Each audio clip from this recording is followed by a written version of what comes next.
주식시장을 좀 보면 예. 이 변동성이 굉장히 크잖아요. 아, 그렇죠. 뭐 미국이든 한국이든 뭐 중국은 더할 나위 없고요. 막 예. 다 이렇게 흔들리고 있는데 여전히 좀 반도체 시장을 예, 예. 어떻게 보시는지 궁금합니다. 예, 결론적으로 말씀드리면 좋다라고 보거든요. 네. 왜냐하면 이제 앞으로 이제 4차 산업이 이제 본격적으로 시작을 할 것 같아요. 뭐 지난해까지는 뭐 아직까지는 그렇게 이제 본격적으로 시작하진 않았는데 최근에 이제 그 흐름이 더 빨라진 것 같아요. 예, 그래서 이제 본격적으로 4차 산업이 시작이 되면 반도체는 이제 더 많이 사용이 될 수밖에 없는 상황이 되거든요. 그래서 이제 올해 뭐 내년 본격적으로 이제 시작을 할 것 같습니다. 그래서 이런 흔들림 속에서도 예. 어떻게 보면 소신을 갖고 미래를 그렇죠. 보고 예. 뭐 진짜 뭐 현금을 뭐 몰빵하는 건 아니지만 예. 조금씩 그래도 분할 매수 관점으로 예. 접근을 하면은 중장기적으로는 상당히 좋은 예, 좋습니다. 예. 그렇게 예. 보시는군요. 그 반도체 사이클, 예. 슈퍼 호황 그런 게 기대된다는 예, 거죠. 그러니까 보면 이제 뭐 저 말고도 이제 다른 전문가들도 말씀을 많이 하시는데 일단은 반도체 업황이 좋아질 거라고 얘기를 많이 해요. 그러니까 네. 부정적으로 얘기하는 사람은 하나도 없어요. 음. 예, 그러니까 앞으로도 저도 이제 마찬가지로 상당히 이제 좋아질 수밖에 없는 어떤 환경이 될 수밖에 없다라고 보거든요. 제가 최근에 그 앙드레 코스톨라니 예. 그 주식 대가잖아요. 예. 유럽의 워런 버핏이라 불리는 분. 그분이 예. 그 산책하는 개 비유를 예. 해서 그 주인은 기업인데 개는 이제 왔다 갔다 하잖아요. 앞뒤로. 그게 예. 이제 주식 시장이잖아요. 예. 그럼 어떻게 보면 반도체 비즈니스는 예. 그 주가는 이제 뭐 이렇게 왔다 갔다 예. 산책하는 개처럼 예. 될 수 있지만 그 반도체 산업 자체는 예. 그 주인으로서 계속 예. 이렇게 미래에 이렇게 성장할 수 있는 산업으로 볼 수 그렇죠. 있다. 예. 기본적으로 왜냐하면 이제 그 전자 제품이 그 애플리케이션이 다양해지거든요. 그러니까 이제 그 다양한 애플리케이션에 들어갈 수 있는 반도체가 많아진다는 거죠. 예, 앞으로도 아마 새로운 또 산업이라든지 이런 것들이 아마 발생을 할 겁니다. 그러면 그때마다 이제 반도체가 더 쓰이겠죠. 근데 그 애플리케이션이 계속 많아진다는 거죠. 앞으로 4차 산업과 함께 하기 때문에 이제 반도체는 앞으로도 더 많이 쓰일 수밖에 없다라고 이제 보고요. 예. 네. 그러면은 그 반도체 산업 내에서 예. 혹시 요즘에 좀 관심 있게 보고 이 기업 잘하고 있다 뭐 이런 눈에 들리는 기업이 있으신지? 예, 뭐 저뿐만이 아니고 이제 많은 사람들이 관심을 아마 갖고 있는 주식일 텐데요. 엔비디아 있잖아요. 예. 얼마까지만 해도 이제 엔비디아가 이제 한국 사람이 제일 많이 산 주식이라고 얘기를 하더라고요. 시총도 이제 보면은 넘버원으로 반도체 업계에서 이제 1위로 올라섰더라고요. 그래서 그런 걸 딱 보면 많은 사람들이 이제 관심 있겠다라는 이제 판단이 들고요. 저 또한 이제 많은 관심을 두고 있습니다. 네. 그러면 엔비디아가 어떤 부분에서 좀 많이 성장을 하는 거예요? 일단은 물론 이제 뭐 최근에 좀 떨어지긴 했습니다만 전반적으로 보면 이제 그래도 불과 뭐 2, 3개월 전까지만 해도 상당히 많이 올랐잖아요. 네, 보면 이제 여러 가지 이유가 있겠는데 제가 보기에는 이제 메타버스가 일단은 가장 큰 역할을 한 것 같아요. 그래서 이제 옴니버스라는 이제 플랫폼을 만들었잖아요. 예, 최근에 보면 이제 젠슨 황도 뭐 이런 어떤 이제 공식 어떤 그 스피치 연설에 많이 나오고 있어요. 그러면서 이제 하는 얘기가 뭐냐면 또 다른 지구를 인터넷상에서 구축하겠다 이런 비전이 있어요. 그게 뭐냐면 이제 얼스2라고 얘기를 하거든요. 그래서 이제 현실 세계와 똑같은 그러한 세상을 가상 세계에 만들겠다라는 게 목표입니다. 예. 그래서 그렇게 되면 이제 모든 업체들이 많이 이제 메타버스를 쓸 수밖에 없거든요. 지금도 보시면 예를 들면 이제 뭐 자동차 산업이라든지 건축 산업이라든지 뭐 박람회 산업이라든지 이런 모든 사업들이 보면 그 메타버스를 앞으로 이제 많이 활용할 수밖에 없는 그런 상황이 될 수밖에 없어요. 그 업종이 뭐 그것뿐만이 아니고 또 다른 업종들도 다 아마 쓸 수 있는 그런 환경이 될 수밖에 다른 없어요. 업종까지. 예. 그러면은 그 시장은 아무래도 계속 이제 커질 수밖에 없는 상황이거든요. 하다 보니까 메타버스를 잊고 이제 엔비디아도 같이 이제 성장하지 않을까 이제 판단합니다. 기본적으로. 그거 외에도 많이 있습니다. 예를 들면 이제 최근에 보면 이제 인공지능 있잖아요. 많이 이제 관심을 갖고 있을 텐데요. 특히나 이제 엔비디아가 그 플랫폼을 만들고 있어요. 인공지능 관련해서. 그래서 보면 DGX라고 하는 시스템을 만들었어요. 이게 뭐냐면은 인공지능이에요. 뭐냐면 이제 그 일반 그 기업들이 보면은 인공지능을 할 수가 없잖아요. 왜냐면 이제 여건이 안 되기 때문에. 그래서 이제 지금 기업들은 이제 인공지능에 그러한 그 애플리케이션을 쓰지 않으면 이제 경쟁에 뒤처질 수밖에 없거든요. 하다 보니까 그런 환경을 써야 되는데 쓸 수 없는 그런 음. 환경이잖아요. 일반적인 기업들은. 하다 보니까 그걸 이제 쓸 수 있게끔, 활용할 수 있게끔 이제 엔비디아가 그런 걸 이제 만들어준다는 거죠. 그런 시스템을 만들었어요. 그래서 이제 최근에 보시면 도미노 피자 아시죠? 그런 도미노 피자도 보면 이제 인공지능을 많이 채용을 하고 있잖아요. 아, 도미노 피자까지요? 예. 어. 그게 바로 이제 엔비디아가 이제 그런 어. 애플리케이션을 이제 제공한 거예요. DGX라는. 마찬가지로 이제 그 네이버 같은 경우도 마찬가지입니다. 네이버 같은 경우도 인공지능을 그 사용을 하고 있는데 지금 이제 네이버 쪽이 사용하고 있는 게 엔비디아의 인공지능이에요. 하다 보니까 그런 기업들이 많이 이제 앞으로도 생길 수밖에 없다는 거죠. 그래서 그 기업들 외에도 다양한 기업들이 인공지능을 아마 채택을 할 겁니다. 그 중에서 이제 엔비디아가 그 부분을 많이 차용하게 되겠죠. 예. 그러니까 이 메타버스라는 거는 예. 큰 거대한 흐름으로서 예. 혹시 이 트렌드가 꺾일 그럴 가능성은 꺾일 없다고- 가능성은 많이 없다고 봅니다. 많이 예. 없다고 앞으로 보는구나. 이제 뭐 불과 이제 시작 단계니까 앞으로 아. 더 많이 이제 활성화될 거라고 아. 보거든요. 그러니까 그게 꼭 굳이 예. 뭐 IT 쪽만 아니더라도 그렇죠. 전 산업에 걸쳐서 그- 심지어 예, 도미노 그렇죠. 피자까지도 왜냐하면 예를 들면 건축 예를 하나 들어볼까요? 음.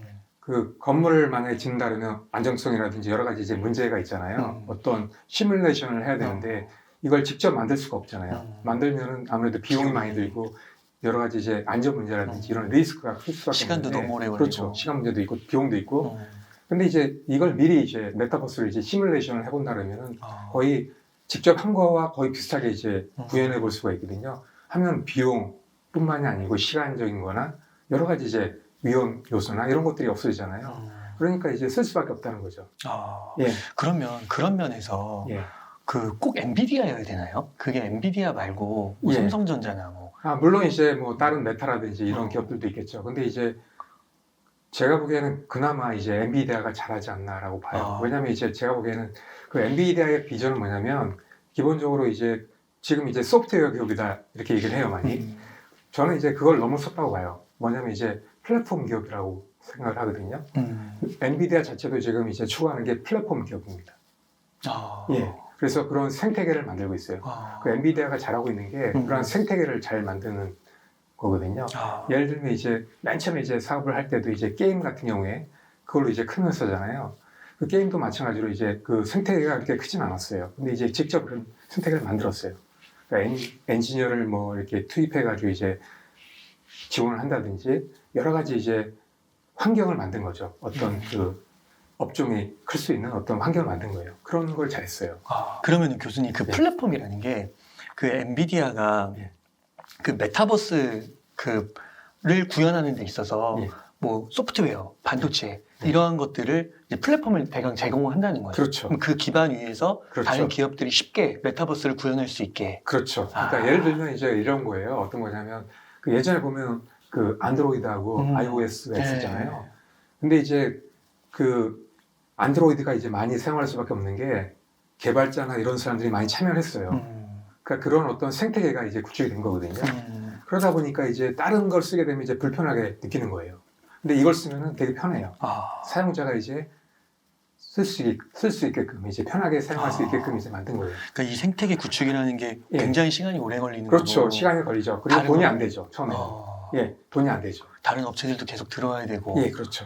그러니까 이게 나만 잘해서 되는 게 아닌데. 그렇죠. 근데 예. 그게 이미 어느 정도 엔비디아는 예, 물론 아직도 더 달려가야겠지만 다른 예. 업체들에 비해서는 상당히 그렇죠. 생태계를 구축했다라는 건가요? 그렇죠. 아, 예. 그렇구나. 그래서 이제 쿠다 같은 경우도 그 많은 기업들이 이제 엔비디아를 쓸 수밖에 없는 게 아. 쿠다라는 그런 게 있거든요. 그게 생태계가 잘 돼 있어요. 하다 보니까 많은 사람들이 그걸 쓰고 있으면서 다른 걸 쓰게 되면 엄청나게 불편해요. 처음부터 다시 해야 예, 되는 거죠? 다시 해야 되니까 어. 그러니까 시간도 걸리고 불편한 거예요. 아. 하다 보니까 이제 이거밖에 쓸 수 없는 어. 환경이 되는 거죠. 야, 그거는 엄청난 진입장벽이겠네요. 그럼요. 엔비디아를 그러니까 이제 넘어서. 한번 처음에 힘들지만 그걸 이제 구축을 하게 되면 음. 다른 데서 이제 치고 들어올 수가 없는 거예요. 예, 그렇구나. 그러면 엔비디아가 예, 좀 이렇게 옛날부터 좀 전략적으로 그런 생태계 예. 구축 전략을 쓴 거예요? 맞습니다. 그러니까 엔비디아가 맨 처음에 이제 큰 게 뭐냐면 게임이었어요. 어. 게임도 그렇게 이제 만든 거예요. 처음에 어. 이제 그런 환경을 만들었어요. 그래서 엄청난 지원을 했어요. 아. 기업들한테. 그러니까 그때는 돈을 일부 안 벌어도 그렇죠. 대박. 어떻게 그런 전략을 예. 쓸까요? 그래서 지금 하고 있는 것도 또 어떤 예를 제가 들 수 있냐면 지금 자율자동차에도 그런 전략을 쓰고 있어요. 예. 그래서 이제 엔비디아가 구축하는 게 그런 플랫폼을 만들고 있어요. 그러니까 엔비디아 드라이브라는 플랫폼인데, 그래요? 예. 자율주행까지요? 예, 맞습니다. 그래서 자율자동차가 아직까지는 이제 시작 단계잖아요. 근데 지금 이제 그 플랫폼을 구축함으로써 이제 나중에 이제 5단계까지 갈 수 있도록 이제 모든 이제 서포트를 다 하는 거예요. 야, 그래서 지금 이제 자동차 기업들이 100개가 넘게 참여를 하고 있습니다. 이미 예. 엄청나네요. 예. 와, 그렇구나. 그 엔비디아가 굉장히 고성장주로 분류가 되고 예. 그 퍼도 되게 높고 주가도 높다고 하잖아요. 예. 근데 앞으로 만약에 그런 꿈들이 다 실현된다고 하면은 싸 보이네요. 아, 그럼요. 예. 그러니까 제가 예를 하나 들면 5년 전에 어떤 업체 사람을 하나 만났어요. 만났는데 이제 그분이 저한테 먼저 얘기를 하더라고요. 그때 이제 엔비디아가 많이 오를 때였거든요. 그래서 이제 엔비디아가 엄청나게 오르고 있다는 얘기를 했어요. 그 당시에는 이제 엔비디아를 잘 몰랐던 사람들이 많았어요. 저도 그렇게 뭐 익숙치 않았고. 근데 이제 그런 말을 했지만 그 당시에도 이제 거품이 아니었던 거죠. 오히려 그때 샀으면 야, 엄청난 대박이 나는 거죠. 그래서 지금도 테크 주식이라는 게 그런 것 같아요. 이게 아무리 올라도 성장성이 잇따르면 그건 이제 절대로 이제 비싸다고 보면 안 되거든요. 물론 이제 그렇지 않은 경우도 있지만 잘 판단한다면 올라가고 있을 때가 오히려 더 시작점일 수 있다라고 이제 판단할 수도 있는 거죠. 오히려 그때가 가장 싼 걸 수도 있다. 예, 예. 그 플랫폼 전략이 정말 좋은 것 같아요. 예, 이게 그렇죠. 하드웨어, 그냥 이렇게 하드웨어 공급을 하는 건 매년 신제품을 그렇죠. 내고 또 경쟁업체가 금방 또 쫓아올 그렇죠. 수도 있는데 그 생태계적인 플랫폼적인 그런 관점으로 처음에 돈이 안 되더라도 많은 이해관계자와 이렇게 협업 모델을 가게 되면은 예. 그건 엄청난 이제 그렇죠. 진입장벽이 그러니까 엔비디아가 그럴 수밖에 없는 게 지금 예전에는 보면 이제 게임만 집중을 많이 했어요. 네. 예전에는 하다 보니까 이제 게임이 엄청난 그 매출이 있었어요. 다른 거는 거의 많지 않았어요. 엄청난 매출이 있었는데 그 다음에 최근에 이제 어떤 게 많이 이제 매출이 올라갔냐면 데이터 센터 쪽이에요. 그쪽이 엄청난 지금 마켓이 올라갔습니다. 하다 보니까 지금 축이 두 개로 균형이 잡혔어요. 그 게임과 그 다음에 또 데이터 센터 쪽에 비슷하게 이제 올라왔어요. 하다 보니까 캐시카우가 이제 마련이 된 거죠. 하다 보니까 이런 캐시카우로 투자할 수 있다는 거죠. 그런 안정적인 어떤 베이스가 마련이 된 거예요. 지금. 인비디아가요? 예. 야, 참 대단하네요. 그 전략 그 젠승황이라는 CEO가 참 예. 대단한 것 같아요. 그 딱 가죽 잠바 입고 그렇죠. 그 진짜 뭔가 되게 카리스마도 느껴지고 예. 또 대만계 아니신가요? 그렇죠. 예. 참 대만계 분들이 반도체 좀 예. AMD도 대만계. 대만계고 예. 또 거기 TSMC도 예. 대만계고 참 그런 분들이 잘하는 것 같습니다. 저는 엔비디아가 앞으로도 잘 성장을 할 거라고 봐요. 예. 그래서 이제 엔비디아에 투자를 한다면 최소한 손해는 보지 않을까 싶어요. 네. 예. 물론 이제 여러 가지 이제 변수가 있죠. 어떤 뭐 외부의 어떤 상황이 나빠질 경우에는 떨어질 수 있습니다, 분명히. 근데 이제 장기적인 어떤 관점에서 본다면 우상향하지 않을까라고 봐요. 그 반도체 슈퍼사이클 이런 거는요. 만약에 한번 이렇게 오면 뭐 최소 어느 정도는 몇 년은 간다 뭐 이런 게 있나요? 메모리는 있습니다. 메모리는 기본적으로 뭐 2, 3년 이렇게 주기가 온다고 얘기를 하는데 예전에도 한번 제가 말씀드린 것 같은데 약간 비즈니스 타입이 좀 달라요. 메모리는 이제 제품을 만든 다음에 파는 비즈니스예요. 근데 이제 시스템 반도체는 뭐냐면 제품을 주문 받아가지고 이제 만드는 그런 비즈니스예요. 하다 보니까 시스템 반도체는 그런 어떤 주기가 별로 없어요. 그러니까 한번 어떤 호황이 오면 계속 이어지는 그런 경향이 있어요. 근데 메모리는 주문을 받고 이제 팔다 보니까 업황이 안 좋아지면 또 이제 가격이 많이 떨어져요. 이런 사이클이 올 수밖에 없다는 거죠. 특히나 이제 메모리는 기업들이 한정이 돼 있잖아요. 메인 기업은 세 개다 보니까 이 기업들 외에는 생산할 수 있는 기업들이 없어요. 만약에 많다 그러면은 그런 업황에 어떤 사이클이 없을 텐데 그런 기업들이 한정이 돼 있다 보니까 그런 사이클이 올 수밖에 없는 상황이 되는 거죠. 그래서 항상 뭐 재고 이슈 이런 게 예, 그렇죠. 있는 거고. 예. 그다음에 또 어떤 기업에서 이제 재고를 엄청나게 쌓아온다 그러면 그 재고가 이제 쌓아놓게 되면 시장에 제품이 없기 때문에 가격이 올라갈 수밖에 없는 거죠. 예. 그렇게. GPU 같은 경우에는 약간 관계는 있긴 해요. 왜냐하면 이제 GPU를 만들 수 있는 회사가 몇 개 안 되거든요. 인텔이라든지 그다음에 AMD라든지 엔비디아 메인은 세 개 기업입니다. 예. 하다 보니까 그렇게 많지는 않은데 그래도 뭐 아직까지는 어떤 사이클은 없었어요. 근데 앞으로는 모르겠죠. 예. 근데 이제 충분히 만들 수 있는 캐파는 되니까. 예. 그래서 그 엔비디아를 우선 이렇게 좀 좋게 보시면서 반도체 설계 쪽에서 예. 이렇게 좀 어떻게 보면 탑픽인가요? 가장 눈여겨보 요즘 관심 많이 갖고 예. 보시는 그런 기업으로 말씀을 해주셨습니다. 또 이제 엔비디아를 이제 언급을 했으니까 두 번째는 이제 또 파운드리를 또 안 여쭤볼 수가 없잖아요. 또 이 주가의 흐름, 삼성전자 아직도 좀 지지부진하고 국민주로서 많은 분들이 들고 있으면서도 답답해하시는 분들이 많으실 것 같은데 이 파운드리는 좀 앞으로 어떻게 보시나요? 예, 파운드리는 상당히 성장성이 좋다고 봅니다. 기본적으로 시장 예측을 한 게 나와 있는데 대략 12% 정도 매년 이제 성장을 할 거라고 얘기를 하더라고요. 뭐 지금 이제 반도체 쇼티지 문제가 많이 나오고 있잖아요. 이 문제도 기본적으로 보면 파운드리가 부족하기 때문에 쇼티지가 발생을 한 거거든요. 예, 그래서 이제 앞으로 상당히 파운드리가 고속 성장을 할 거다라고 이제 생각을 합니다. 그 파운드리를 보시면 세 가지 파운드리가 있어요. 첫 번째가 뭐냐면 이제 첨단 파운드리입니다. 네. 주로 이제 EUV 공정을 쓰는 그런 파운드리입니다. 네. 주로 7나노 원더의 파운드리인데 그게 지금 이제 삼성 파운드리하고 그 다음에 TSMC가 하고 있죠. 네. 그 다음에 나중에 이제 인텔이 들어온다고 얘기를 하는데 이 첨단 파운드리 공정도 상당히 호황입니다. 지금 예를 들면 TSMC 같은 경우에는 가격을 상당히 많이 올렸어요. 예. 그 다음에 최근에 보시면 캐파가 엄청나게 모자라가지고 생산을 못할 수밖에 없는 그런 상황이에요. 예. 지금 요거를 다 충족을 못 해줘요. 예. 그 다음에 또 지금 어느 정도냐면 선 주문을 받고 그 다음에 돈도 먼저 받아요. 해달라고. 예. 어떻게든지. 예. 돈을 올렸는데도 불구하고 그 정도 상황입니다. 예. 그렇구나. 삼성전자도 마찬가지인가요? 뭐 그 정도까지는 아니지만 그래도 삼성전자도 최근에 많이 가격을 올렸어요. 예. 야, 그렇구나. 예. 그래서 그런 호황이 앞으로 당분간은 계속 갈 거라고 보고요. 물론 이제 인텔이 들어온다고 얘기는 하는데 그거는 이제 뭐 2025년도 정도 돼야지 어느 정도 경쟁이 될 것 같고요. 근데 제가 보기에는 2025년 간다 해도 그때가 이제 반도체 최호황기거든요. 4차 산업의 어떤 중심 성장기거든요. 그때가. 하기 때문에 반도체 시장의 어떤 파이가 엄청나게 커질 겁니다. 그래서 충분히 예. 인텔이 들어오더라도 시장 그렇죠. 자체가 큰 거니까. 그렇죠. 예. 그리고 이미 또 삼성전자나 뭐 TSMC는 어느 정도 노하우도 더 단련이 됐었을 거고. 그렇죠. 예. 아무래도 이제 기존 업체들이 유리할 수밖에 없어요. 그럴 수밖에 없는 게 이제 EUV 장비가 기본적으로 지금 단련이 돼 있어요. 맨 처음에 이제 삼성 같은 경우도 EUV 장비가 처음에 도입한 다음에 엄청나게 힘들었어요. 그래서 수율이 잘 안 나왔거든요. 근데 지금 많이 올라갔습니다. 하다 보니까 이제 TSMC는 워낙 이제 잘했고요. 그러니까 이제 인텔이 만약에 한다면 그런 어떤 절차를 아마 좀 겪을 수밖에 없는 상황이 되긴 합니다. 겪고.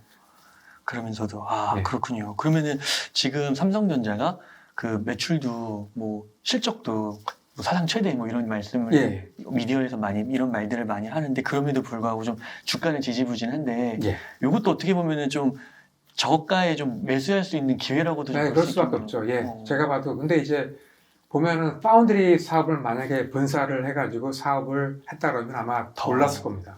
근데 이제 아무래도 메인은 이제 메모리나 뭐 또 스마트폰이나 이런 쪽이잖아요. 하다 보니까 이제 파운드리가 아무리 잘한다 해도 이게 어느 정도는 커버하겠지만 완전히 커버하지는 못해요. 하다 보니까 그런 한계는 분명히 있을 수밖에 없어요. 그러니까 다른 사업 단위 부분들은 앞으로 성장세가 이 파운드리만큼 크지는 않고 그렇죠. 또 이렇게 좀 변동도 좀 큰 사업부라고도 볼 수가 있으니까. 네, 그렇죠. 그렇군요. 그러니까 실제로 모바일 같은 경우도 휴대폰 많이 팔렸다고는 하지만 영업이익 측면에서는 뭐 애플이라든지 뭐 이런 데랑 비해서 좀 낮고 그런 게 있더라고요. 혹시 그거 좀 여쭤봐도 될까요? 그 삼성전자가 만약에 그 LG 에너지 솔루션처럼 파운드리를 막 이렇게 분사할 가능성? 그런 가능성도 좀 가능성이요.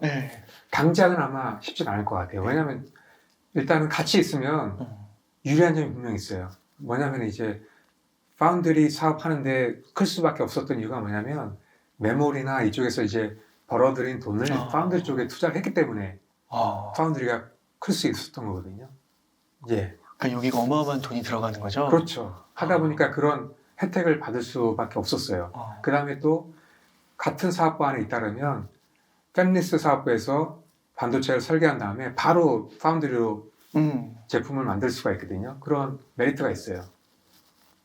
예. 그러니까 그게 그 지난번에 예. 말씀해 주셨던 수직 계열화 그렇죠. 되어 있는 거, 그래서 예. 되게 빠르게 고객의 그런 니즈나 피드백을 반영할 수 있는 거. 예, 그렇죠. 아, 그리고 또 다른 그 IoT 산업을 해서 가전제품 같은 것도 연계할 수 있는 거고. 그렇죠.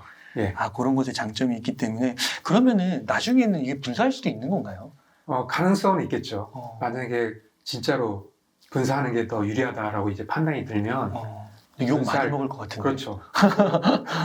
화면에, 그래서 기본적으로 분사는 하지 않겠다라는 입장이에요. 어. 삼성도. 아, 근데 그런 이제- 입장 표명을 했나요? 예, 예전에도 그랬습니다. 아, 그 예전에 보면 2017년도에 원래 파운드리 사업부가 시스템 LSI 사업부가 있었어요. 네. 그것도 이제 마찬가지로 그런 어떤 팹리스 기업의 어떤 불안을 잠재우기 위해서 이제 분할을 한 거거든요. 그 다음부터 또 사업부가 크기 시작했어요. 파운드리 사업부가. 그런 요구는 계속 있어 왔어요. 그러니까 자체 내에서 분할은 하되 예. 나누되 그거를 따로 막 상장시키거나 예. 그렇게는 하지 않는다는 그렇죠. 거죠. 예. 아, 그렇구나. 일단 LG 에너지 솔루션이 이번에 좀 물적 분할한 게 굉장히 좀 이슈가 커지고 예. 많은 분들이 실망을 하셔가지고 예. 참 그게 삼성전자가 꼭 그렇게는 안 했으면 좋지 않을까. 미국도 보면은 구글 같은 경우는 다 이렇게 예. 하나로 품고 이렇게 쭉 가잖아요. 그렇죠. 그러면 장기적으로 계속 투자를 하면서 장기적으로 그 기업과 동행할 수 있을 것 같은데 예. 이렇게 그냥 큰 이슈가 벌어지면은 참 어려운 것 같아요. 예. 그 다음에 추가적으로 제가 이제 파운드리가 또 종류가 있는데 아, 맞아요. 일반 파운드리가 있어요. 네. 일반 공정. 그래서 이제 10나노 이상의 파운드리인데 주로 이제 12인치 공정입니다. 예. 예.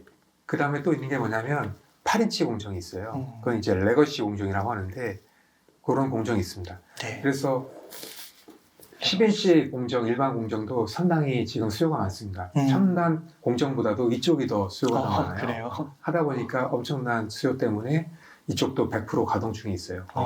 예. 아, 이것도 삼성전자 TSMC가 하고 있습니다. 예. 근데 이제 TSMC가 더 많이 하고 있어요. 음. 삼성 파운드리는 주로 하고 있는 게 뭐냐면 첨단 공정 쪽에 포커스를 많이 하고 있어요. 다른 공정 많이 안 합니다.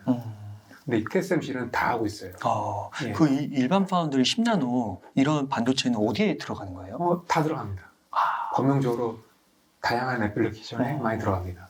예. 뭐 자동차 포함해서 예, 다 들어갑니다. 가전제품 이런 근데 거 이제 자동차보다는 일반 가전제품이 더 많이 들어갑니다.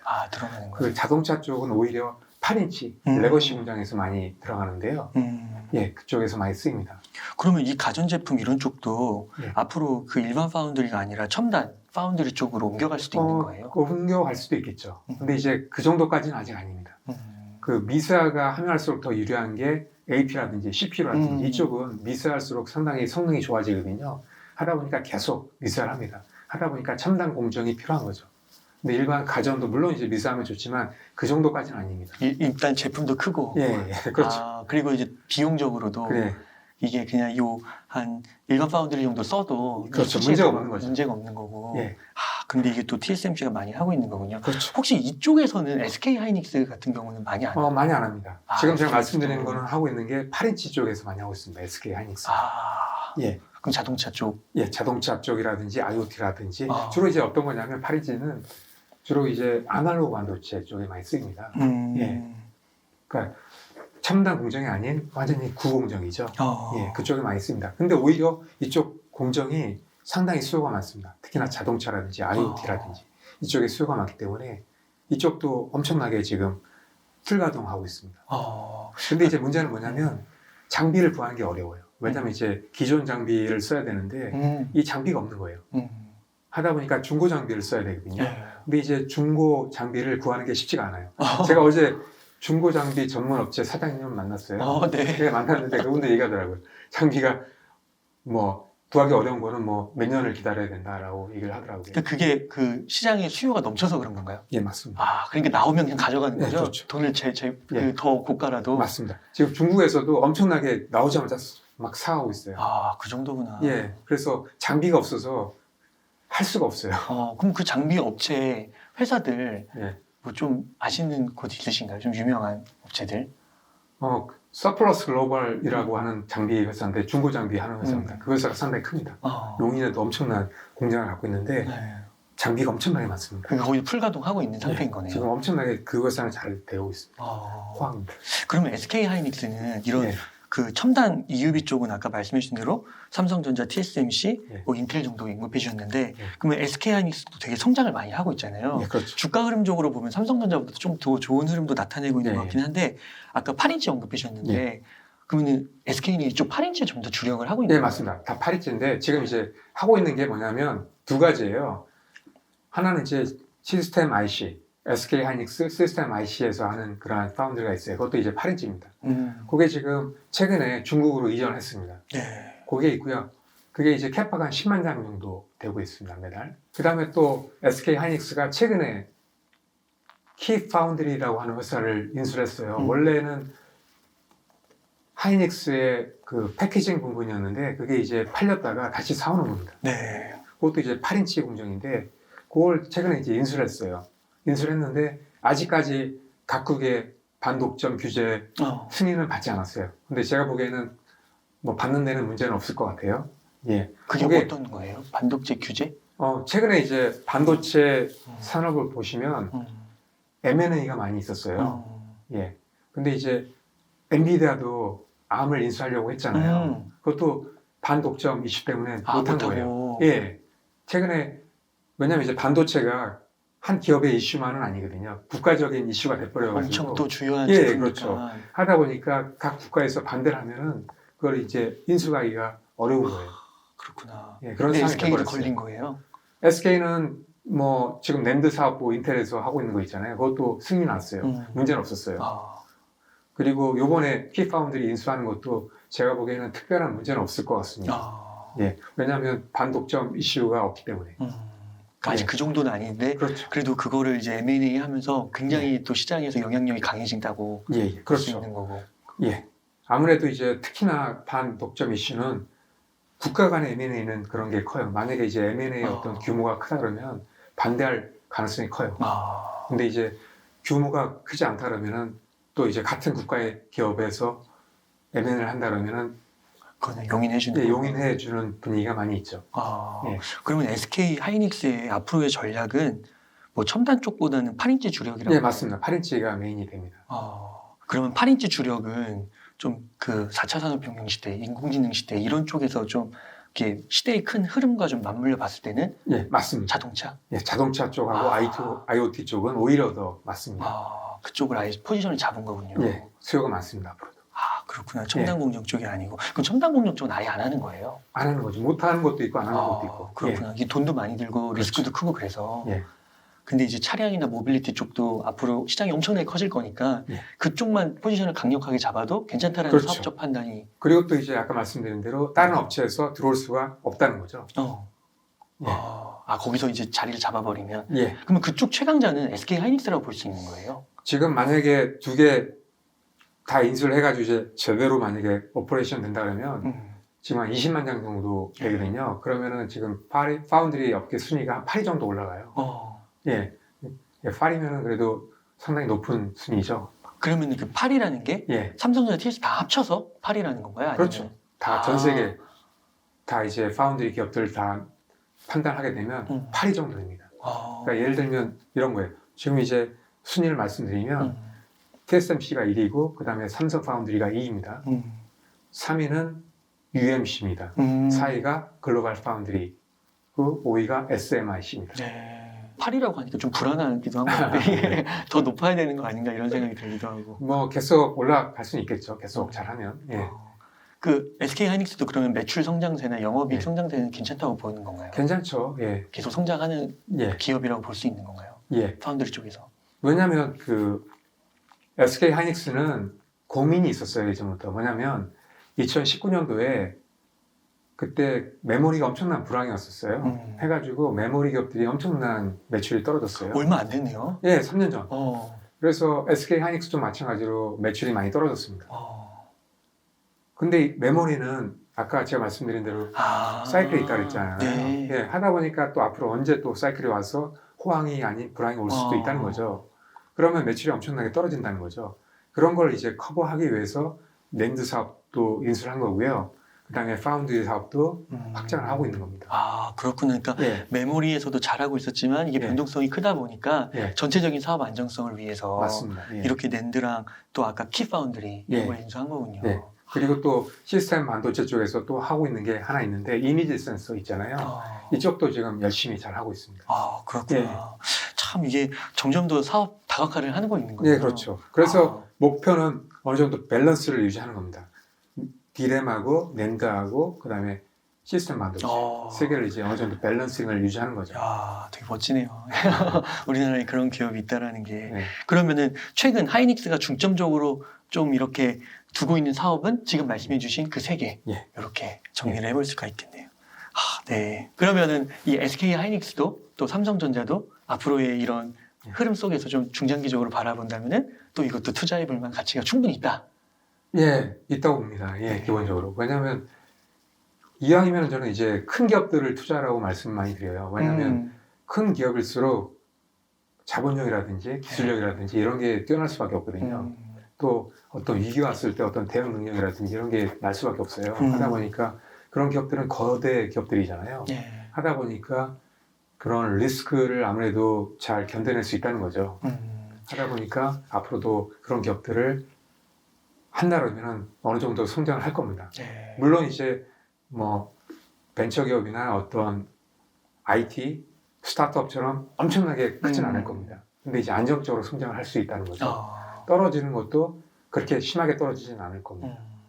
그래서 그런 삼성전자나 TSMC나 여기에 이렇게 공급하는 부품업체 작은 거 말고 예. 만약에 그 좀 주린이라면 특히 예. 더 이렇게 끝에 있는 큰 기업들 위주로 시가총액 큰 반도체 기업 위주로 투자를 하라. 그러면은 안정적으로 간다는 거죠. 그렇게 손해 볼 일 없이. 아, 그러니까 오히려 시간을 사는 거군요. 그렇죠. 장기적으로 바라보면서 변동성도 좀 줄이고. 예. 그리고 기본적으로 이 반도체 업계는 기본적으로 진입 장벽이 상당히 더 높아졌어요. 그러니까 새로운 기업들이 들어온다는 게 쉽지가 않아졌어요.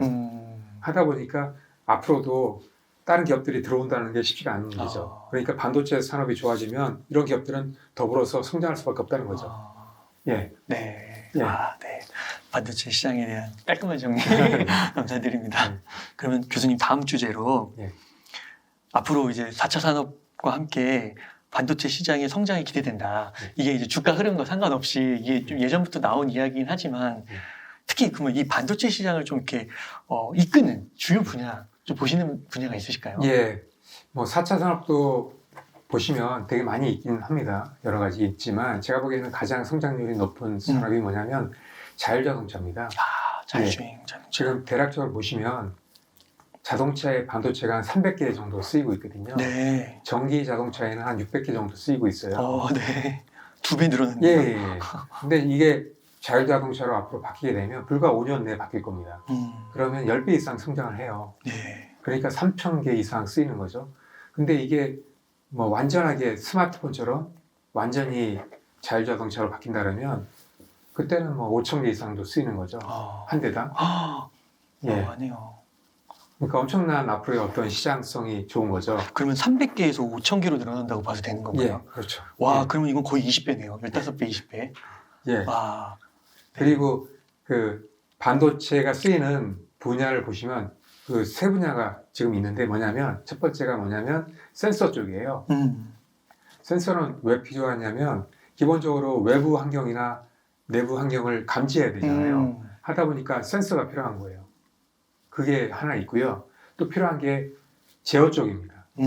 뭐 엔진이라든지 변속기라든지 제동장치라든지 이쪽에 네. 제어를 해야 되기 때문에 MCU가 많이 쓰입니다. 예. 또 하나는 뭐냐면 구동장치예요. 네. 그쪽에도 반도체가 쓰일 수밖에 없어요. 구동을 해야 되니까. 그쪽에도 다양한 반도체가 쓰입니다.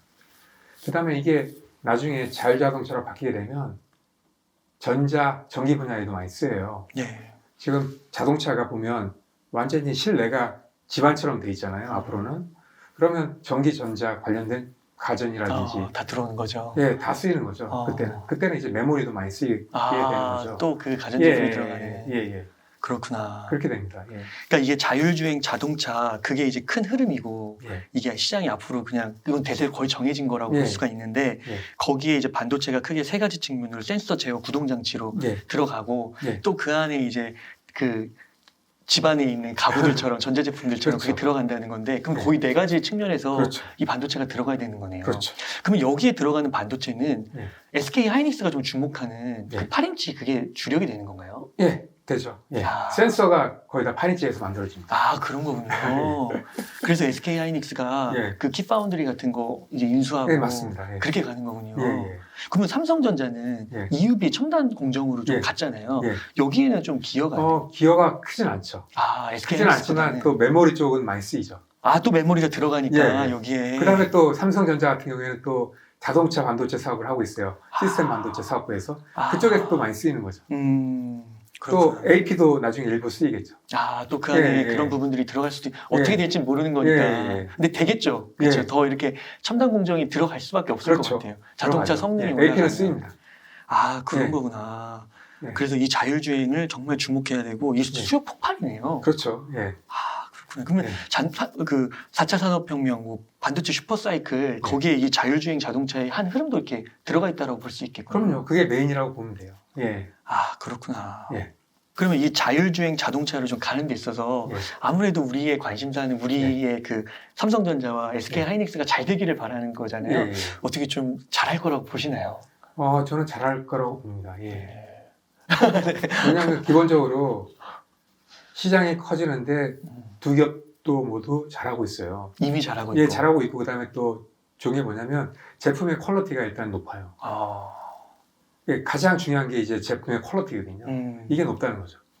기본적으로 그게 높고 그다음에 또 큰 기업들이 또 장점이 뭐냐면 제품을 많이 생산해요. 예. 하다 보니까 원가 경쟁력이 있어요. 왜냐하면 반도체라는 게 기본적으로 100개를 만들 때랑 10,000개를 만들 때랑 가격 차이가 심해요. 2배 차이 이상도 날 수가 있어요. 그 규모의 경쟁하는 그럼요. 게 실현되는 게 반도체군요. 예, 그렇죠. 하다 보니까 그 싸게 만들 수 있다는 거죠. 그 다음에 보면 삼성 같은 경우에는 워낙 이제 수율이 좋아요. 그 다음에 공정 능력이 좋아요. 하다 보니까 반도체를 싸게 만들 수 있어요. 그러니까 가격 경쟁력이 높은 거죠. 예. 그러니까 그런 가격 경쟁력 측면과 제조 능력 때문에 예. 앞으로 좋게 볼 수밖에 없는 거고. 예.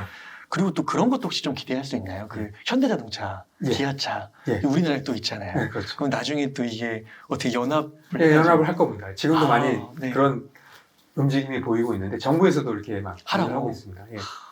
근데 그럴 수밖에 없는 게 음. 기본적으로 그 현대가 지금 모비스라든지 뭐 몇 군데 계열사가 있잖아요. 같은. 그런데도 지금 이제 반도체를 제조합니다. 해요. 해요. 예. 그러니까 설계를 합니다. 그러니까 제조를 직접 하지 못하고 설계를 합니다. 그러니까 팹리스죠. 하다 보니까 그 제조를 할 수 있는 데가 삼성 파운드리입니다. 가까우니까 얼마나 좋아요. 네, 그러니까요. 그런 혜택을 서로 볼 수밖에 없는 거죠. 그런 얘기가 아마 많이 있을 겁니다. 그리고 앞으로 예. 되게 이 글로벌 독과점이라고 하나요? 너무 예. 이렇게 공룡 업체들이 많이 생기는 것 같아서 예. 우리나라에서 이게 좀 어떻게 보면 대기업들 간의 연합이 예. 중소기업들이 뭐 이게 또 뭐 그런 문제들 있잖아요. 대기업과 중소기업 간의 그런 이슈. 예. 근데 이게 글로벌적으로 봤을 때는 뭉쳐야 예. 우선 살고 봐야 되지 않나 이런 그렇죠. 생각도 좀 들기도 하고요. 예. 아무래도 같은 거리적인 어떤 이점이 있다는 게 무시 못해요. 그러니까 물리적 어떤 거리가 멀다 그러면 아무래도 연합하는데 어려움이 있어요. 근데 아무래도 가까운 거리 있으면 연합하기도 쉽고 뭐 소통이라는 측면에서도 훨씬 더 좋습니다.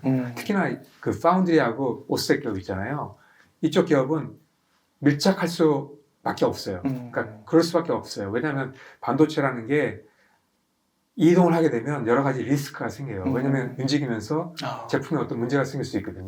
되게 또 미세화 예, 있으니까. 네, 맞습니다. 하다 보니까 밀착하게 서포트를 할 수밖에 없어요. 그래서 특히나 이제 파운드리랑 오스텍 기업은 밀착하게 같이 있습니다. 같은 국가의 파운드리를 같이 쓸 수밖에 없어요. 오스텍 기업하고 같이.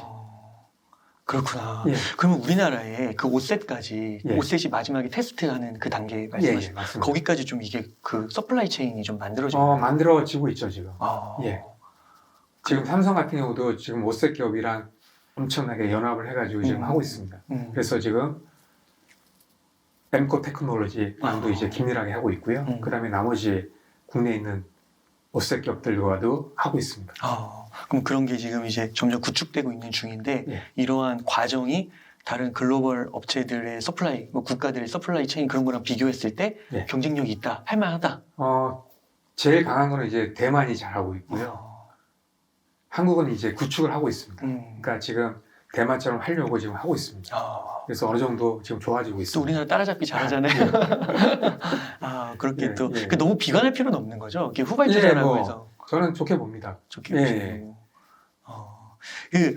한번 보실 때 그 우리나라 사람들이 좀 그런 얘기 있잖아요. 외국의 시선에서 제3자의 시선으로 볼 때는 정말 잘하고 있는데 예. 우리나라 사람들은 정작 우리나라의 그런 뭐 제품이나 서비스나 기업들을 폄하하는 그런 게 있다고. 예, 예. 그래서 지금 수준에서 우리나라가 이렇게 지금 만들어가고 있는데 특히 반도체 산업에서 예. 좋게 봐도 되는 건가요? 좋죠. 예. 좋게 보시는 네, 거예요? 저는 좋게 보고요. 그 생태계도 지금 구축을 하고 있어요. 한국에서. 예. 뭐 여러 가지 뭐 K벨트라는 프로젝트도 하고 있잖아요. 예, 그런 거 보면 아무래도 앞으로 더 좋아질 수밖에 없다라고 판단해요. 그러면 여기서 한 가지 좀 딱 머릿속에 떠오른 중요 이슈 중에 하나가 예. 미중 패권 전쟁으로 인해서 예, 예. 그 반도체 그거를 중점으로 어떻게 보면 진짜 그 무역 전쟁 중에 가장 그 화두가 반도체가 아닐까 싶은데 네, 맞습니다. 예. 어떻게 보세요? 우선 미국과 중국의 그 첫 번째 질문은 그 미국과 중국 간의 대결을 보는 하나와 그거 안에서 우리의 흐름이 예. 중요할 것 같거든요. 예. 좀 거기에 대해서 한 말씀 좀 부탁드리겠습니다. 일단은 제가 보기에는 줄타기를 해야 돼요. 예. 왜냐면 이제 삼성도 그렇고 SK 하이닉스도 그렇고 음. 중국이라든지 미국이랑 보면 이제 관계가 많잖아요. 공장도 다 있어요. 하다 보니까 한쪽의 편을 들 수가 없어요. 이쪽도 만족을 해야 되고 저쪽도 만족을 해야 돼요. 그러니까 줄타기를 잘 해야 돼요. 지금까지 잘해왔습니다.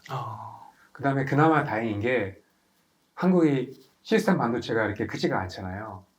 제재 받지 않았어요. 메모리도 마찬가지로 제재를 받지 않았어요. 하다 보니까 특별한 문제는 없었어요. 물론 이제 시스템 반도체가 앞으로 커지게 되면 어떻게 될지 몰라요. 근데 아직까지 잘 했기 때문에 제재를 받지 않았어요. 예, 그런 어떤 줄타기를 잘 한다면 충분히 가능성이 있다고 보거든요, 저는. 예. 그러니까 요즘에는 보면은 이제 올림픽 이슈 때문에 그렇기도 한 것 같긴 한데 좀 중국보다는 미국의 줄에 서야 되는 게 아닌가. 네, 맞습니다. 제가 봐도 미국 쪽에 서야 돼요. 근데 이제 중국도 무시할 수 없어요. 왜냐하면 SK 하이닉스도 그렇고 삼성도 마찬가지로 중국의 매출 비중이 상당히 높아요. 종속돼 그러니까, 있는 그런 예, 미국하고 중국 다 높습니다. 매출이. 하다 보니까 포기할 수가 없어요. 참. 예. 그러니까 이게 참 어려운 게 그 올림픽 때 보면 한복 같은 거, 한복 이슈나 뭐 쇼트트랙 이런 이슈가 하면은 이게 그냥 막 따지고 싶은데 실질적으로 말씀하신 그런 거를 좀 언급해 주시는 냉정하게 봐야 된다. 우리가 많이 경제 의존도도 높고 수출 위주의 산업이다 보니까 이게 또 막 그렇게 감정적으로 대응하다 보면은 정말 중요한 걸 또 놓칠 수 있다. 이런 걸 얘기를 하시는데 참 어려운 것 같아요. 예, 그렇죠. 힘을 가져야 되나요? 일본 그 재작년인가요? 그 일본 부품 예. 그거에서 우리나라 잘해왔잖아요. 잘했죠. 예. 그 중국을 상대로도 좀 그런 걸 할 수 있을까요? 우리나라가 이 사이즈가 좀 다른 것 같아서. 예, 뭐 잘할 수 있겠죠. 삼성이 최근에 미국에 이제 파운드리 때문에 진출했잖아요. 그걸 안 했으면 아마 엄청나게 미국한테 반감을 샀을 겁니다. 근데 잘했잖아요. 교수님 그러면은 이러한 거시적인 흐름과 시대의 흐름 속 변화 흐름 속에서 좀 우리가 투자를 목적으로 했을 때 좀 주목해야 할 기업을 좀 몇 개 꼽아주신다면. 예. 네. 이 제일 어려운 질문인데. 그렇죠. 예. 네, 아까 말씀드렸는데 MBA라도 추천을 드리고요. 예, 또 다른 기업 하나만 더 말씀드리면 저는 ASML 추천을 드려요. 예.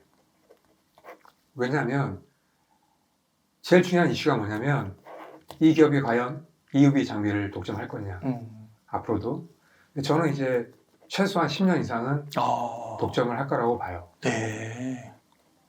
다른 기업에서 지금 할 수 없는 게 왜냐면 두 가지 이슈가 있어요. 왜냐면 첫 번째가 뭐냐면 그 사이머라는 회사가 있었어요. 그 회사가 이제 광원을 만드는 회사인데 독점입니다.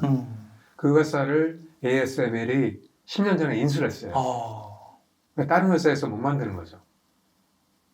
예. 그 다음에 또 자이스라는 기업이 있어요. 이 기업은 이제 유럽 기업인데 이 회사가 만드는 게 뭐냐면 반사경하고 광학 렌즈예요.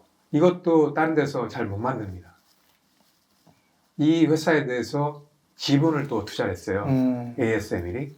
하다 보니까 다른 데서 그러한 제품을 구입을 할 수가 없어요. 그렇구나.